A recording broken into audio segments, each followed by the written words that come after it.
எடப்பாடி பழனிசாமி தேர்தல் பிரச்சாரத்தின் போது அதாவது வன்னியர்களுக்கான 10.5% தொடர்பானது முடிந்து போன விஷயம், அது குறித்து இனி பேச வேண்டாம் அப்படின்ற ஒரு கருத்தை பதிவு பண்ணிருக்காங்க. அதை எப்படி பாருங்க?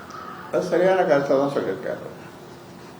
அது முடிஞ்சு போன விஷயத்த கிளறி அது ஒரு பக்கம், ஊதி நெருப்பு அது ஒரு பக்கம் பெருசாகிட்டு இருக்காங்க. தேவையில்லாது யார் யார் இந்த 20% பெரிய பயனடைஞ்சார்களோ அவங்களெல்லாம் இப்போ ஒன்று சேர்ந்து இந்த 10.5 கிடைக்கக்கூடாது.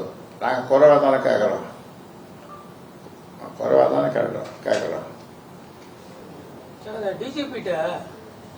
டிஜிபிட்ட மனு கொடுத்துருக்கீங்க, உள்துறை செயலாளர் கொடுத்துருக்கீங்க, தமிழக அரசு திருத்த நடவடிக்கை எடுத்திருக்காங்க. எதுக்கு நடைபயணம் குறித்து நடைபயணம் அதான் கொடுத்துருக்குறோம், நடவடிக்கை திருப்தியா இருக்கு. அதான் கொடுத்துருக்குறோம்,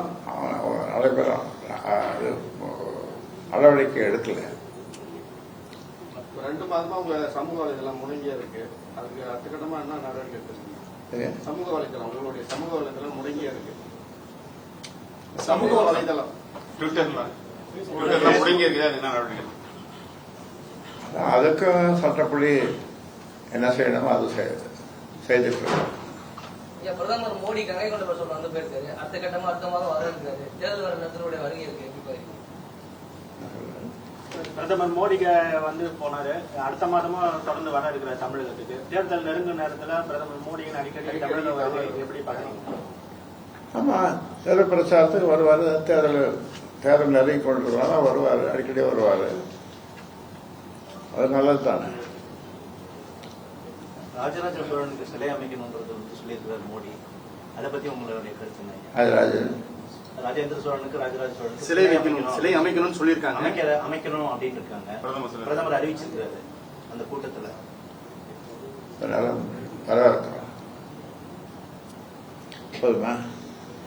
தமிழகத்துல வந்து ஆணவ கொலை சம்பவங்களை தொடர்ந்து அதிகரிச்சு தடுக்க முடியாம போலீசார் திணறி வராது. அதுதான் சரியான ஒரு புரிதல் இல்லை. ஆணவ கொலை பற்றி ஒரு புரிதல் இல்லை.